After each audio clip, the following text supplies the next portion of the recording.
নমস্কার, আমি সৃজা। আজকে শুরুতেই তিনজনের নাম আমি আপনাদেরকে বলবো।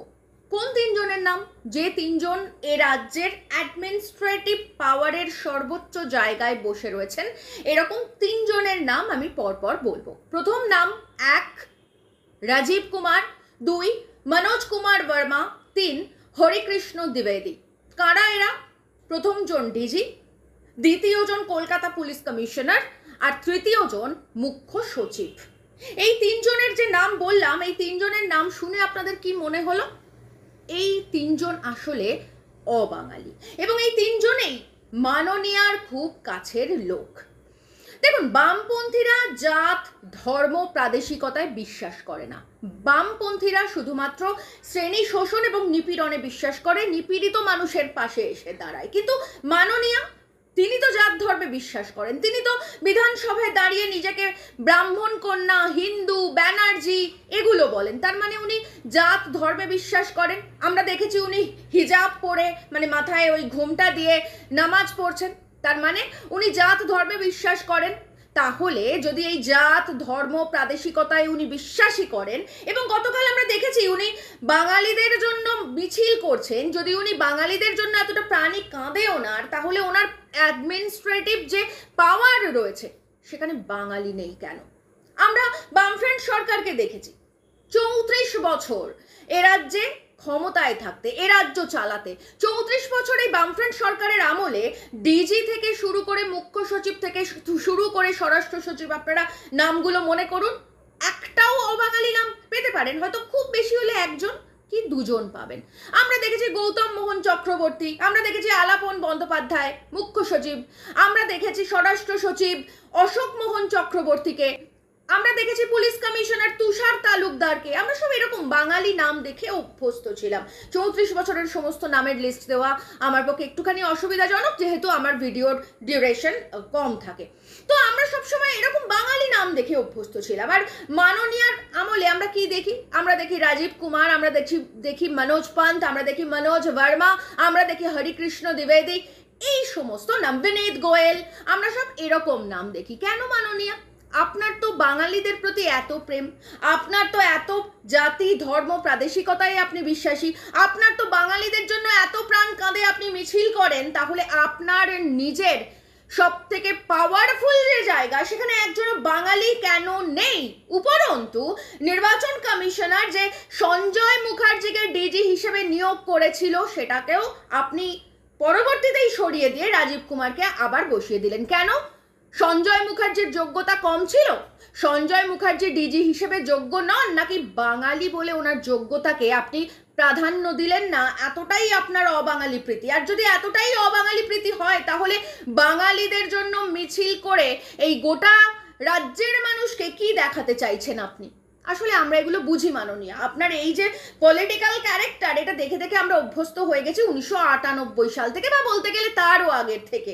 আমরা জানি 2021-এ আপনি যেমন এনআরসির কাঁধে ভর দিয়ে এই ভোট বৈতরণী পার করেছিলেন, এবারে একই রকম জাতি বিদ্বেষের কাঁধে পা দিয়ে আসলে আপনি ভোট বৈতরণী, মানে 26-এর ভোট বৈতরণী পার করতে চাইছেন। এর বাইরে আর কিচ্ছু না। কারণ আপনি বাঙালিদের মোটেই পছন্দ করেন না। যদি আপনি বাঙালিদের পছন্দ করতেন, তাহলে আপনি সঞ্জয় মুখার্জিকে সরিয়ে দিয়ে এই রাজীব কুমারকে আবারও বহাল করতেন না, বা আপনার অ্যাডমিনিস্ট্রেটিভ পাওয়ারের আশেপাশে যারা থাকতো তারা বাঙালি হতো। কিন্তু একজনকেও খুঁজে পাওয়া যাচ্ছে না মাননীয়। আপনার আশেপাশে কেউ বাঙালি নেই, আপনার পরামর্শদাতারা প্রত্যেকে অবাঙালি। এই প্রাদেশিক বিভাজন আপনি করে চলেছেন সেই 2011 সাল থেকে। আর মুখে কি দেখাচ্ছেন? মুখে দেখাচ্ছেন বাঙালি প্রীতি। কিভাবে দেখাচ্ছেন? মিছিল করে। কিভাবে দেখাচ্ছেন? মঞ্চ বেঁধে বামেদের গালি দিয়ে। কেন? কারণ আপনি জানেন যে মিছিল মানুষ খায়, মিছিলের ছবি ওঠে, আপনার কেনা গদি মিডিয়া মিছিলের ছবি তুলবে, আপনি ওই যে মঞ্চে উঠে গরম গরম ভাষণ দেবেন, সেটা আপনার কেনা মিডিয়া দেখাবে, তাতে মানুষের মনে প্রভাব পড়বে, মানুষ বুঝবে আপনার বাঙালি প্রেম কত বেশি, এবং সেই কারণের জন্য বাঙালিরা আপনাকে ভোট দেবে। অবাঙালি ভোট যাবে বিজেপিতে, বাঙালি ভোট যাবে আপনার কাছে। এই তো ছক আপনার। আপনি কি ভাবেন গোটা রাজ্যের কোনো মানুষ এই সব ছক ধরতে পারে না? কেউ বুঝতে পারে না? আপনার যদি এত বাঙালি প্রীতি হয় মাননীয়া, তাহলে আপনি আমাকে বোঝান যে আপনি তো শাসক, আপনার তো দায়িত্ব গোটা রাজ্যের মানুষকে ভালো রাখার, তাহলে এই যে এতগুলো রাজ্যে এত বাঙালির হেনস্থা হচ্ছে তাদের জন্য কোনো সুরক্ষা ব্যবস্থা নেই কেন? এই সমস্ত রাজ্যগুলোর কোর্টে কেন আইনজীবী নিয়োগ করা হচ্ছে না? কেন যাদেরকে হেনস্থা করা হচ্ছে তাদের জন্য হেভিয়াস কর্পাস মামলা করা হচ্ছে না? আপনি বোঝান আমাকে। কেন আপনি বিধানসভায় কোনো রকম আলোচনা করছেন না, শ্বেতপত্র প্রকাশ করছেন না? কেন আপনি লোকসভায় আলোচনা করছেন না? কারণ আপনার বাঙালি প্রীতি নেই। যেটা আছে সেটা হচ্ছে এই জাতি বিদ্বেষকে কাজে লাগিয়ে আসলে আপনি 26-এর ভোট বৈতরণী পার করতে চাইছেন, এর বাইরে আর কিচ্ছু নেই। আপনি আপনার নিজের লোকসভা রাজ্যসভার প্রার্থীদের দেখুন না। আপনি লোকসভায় অধীর চৌধুরীর বিরুদ্ধে কাকে দাঁড় করাচ্ছেন? ইউসুফ পাঠানকে। আপনি নিয়ে আসছেন কীর্তি আজাদকে। আপনি কাকে দাঁড় করাচ্ছেন ভোটে? শত্রুঘ্ন সিনহাকে। রাজ্যসভায় পাঠাচ্ছেন সাকেত গোখেলকে, বিবেক গুপ্তাকে। কেন মাননীয়া? এখানে বাঙালি নেই? কোনো বাঙালি প্রার্থী খুঁজে পান না লোকসভার ভোট বৈতরণী পার করার জন্য? কোনো বাঙালি প্রার্থী খুঁজে পান না রাজ্যসভায় সাংসদ হিসেবে পাঠানোর জন্য? কোনো বাঙালিকে তো পাঠাচ্ছেনই না, উল্টে বিকাশ রঞ্জন ভট্টাচার্যের পিছনে লাগছেন। কেন উনি রাজ্যসভার সাংসদ পদ ছেড়ে দিচ্ছেন না? লজ্জা করে না আপনার? এই সমস্ত অবাঙালিদের কাঁধে পা রেখে এই সমস্ত অবাঙালিদের প্রার্থী করে আপনি ভোটে যেতেন। আর আপনার এই যে ভোট, এই যে ভোটের ফান্ডিং, সেটা করে কারা মাননীয়া? আপনার ওই সোনার হরিণের লটারির ব্যবসায়ীর কোম্পানি, আপনার ওই সঞ্জীব গোয়েঙ্কার কোম্পানি আপনাকে কত কত টাকা দিয়েছে সে তো ওয়েবসাইট খুললে এখনই পাওয়া যাবে, আমরা এসব জানি। আপনার ফান্ডিং হয় অবাঙালি কোম্পানি থেকে, আপনার প্রার্থী হয় অবাঙালিরা, আপনার অ্যাডমিনিস্ট্রেটিভ পাওয়ারে অবাঙালিরা, আর আপনি কিনা বাঙালি প্রীতি দেখাচ্ছেন মিছিল করে। কেন করবেন আপনি মিছিল? আপনি তো শাসক, মিছিল করবে বিরোধীরা। আপনি শাসক হয়ে বিরোধীদের মতন আচরণ করবেন কেন? মিছিল করবে বিরোধীরা, আর শাসক তার তো দায়িত্ব গোটা রাজ্যের মানুষের সুরক্ষা দেওয়ার। আপনি কিনা মিছিল করছেন। মিছিল করলে এই যে অন্যান্য রাজ্যে, এই যে আসামে, এই যে উড়িষ্যায় এবং অন্যান্য রাজ্যে বাঙালিরা আঘাত পাচ্ছে, আহত হচ্ছে, তাদেরকে যাতাভাবে ট্রিট করা হচ্ছে, ছত্তিশগড় থেকে হাত পা বেঁধে আবারও পাঠিয়ে দেওয়া হচ্ছে বিমানে চাপিয়ে, এদের এই যে জীবন জীবিকা অসুরক্ষিত হয়ে যাচ্ছে, এদের কি হবে মাননীয়া? এদের দায়িত্ব কার? যাদেরকে এ রাজ্যে পাঠিয়ে দেওয়া হচ্ছে তারা এবার কি করবেন? তারা এবার কি খাবেন? তাদের পেট চলবে কি করে? তাদের সংসার চলবে কি করে? এ রাজ্যে কাজ কোথায়? আর অন্য রাজ্যে গেলে যেখানে অত্যাচার হচ্ছে তারা আপনাকে পাচ্ছে না কেন?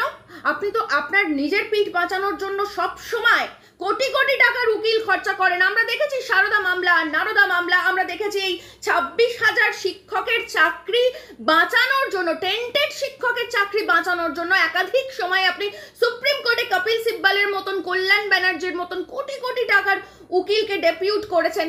আমরা দেখেছি কিভাবে আরজি করের এই যে হত্যাকাণ্ড সেটা থেকে নিষ্কৃতি পাওয়ার জন্য কোটি কোটি টাকার মামলা লড়েছেন, আপনার উকিলকে দিয়ে লড়িয়েছেন। আর এই যে বাঙালি, আপনার রাজ্যের মানুষ যারা অন্য রাজ্যে গিয়ে এতটা আক্রান্ত হচ্ছে, তাদের ভরসার হাতটা কে দেবে মাননীয়? আপনি মিছিল করে তাদের ভরসার হাত দেবেন? তাহলে বিরোধীরা কি করবে? মিছিল করবে বিরোধীরা। আপনি শাসক, আপনি ওই সমস্ত রাজ্যে উকিল নিয়োগ করবেন, হেভিয়াস কর্পাস মামলা করবেন, যে সমস্ত মানুষের উপরে অত্যাচার হচ্ছে তাদের বাঁচাবেন। এইটা আপনার দায়িত্ব। মিছিল করা আপনার দায়িত্ব নয়, লোক দেখিয়ে নাটক করা আপনার দায়িত্ব নয়। আপনি আপনার যে পারপাস, আপনার যে গুরুত্ব, আপনার যে কাজ, আপনি সেটাকেই তো গুলিয়ে দিতে চাইছেন। আপনি তো শাসক হয়ে বিরোধীদের মতন আচরণ করছেন এবং বারবারই করেন। আমরা আরজি করার সময়ও দেখেছি আপনি নিজের বিরুদ্ধে মিছিল করছেন, আবার বলছেন নির্যাতিতার বিচার চাই। কেন করেন এগুলো? কি হয় এইসব লোক দেখিয়ে? দুটো চারটে ভোট বাড়ে? আপনি কি শুধুমাত্র ভোট পাওয়ার জন্য আপনাদের মুখ্যমন্ত্রী, নাকি আমাদের সুরক্ষা দেওয়ার জন্য আমাদের মুখ্যমন্ত্রী? সেই উত্তর দিন আগে। আজ আপনার জন্যই তো এই সমস্ত মানুষেরা অন্যান্য রাজ্যে গিয়ে এতটা সমস্যায় পড়েছে। বাঙালি মানেই অনুপ্রবেশকারী, বাঙালি মানেই বাংলাদেশি, এই বিষয়টা এস্টাবলিশ করলো কে মাননীয়া?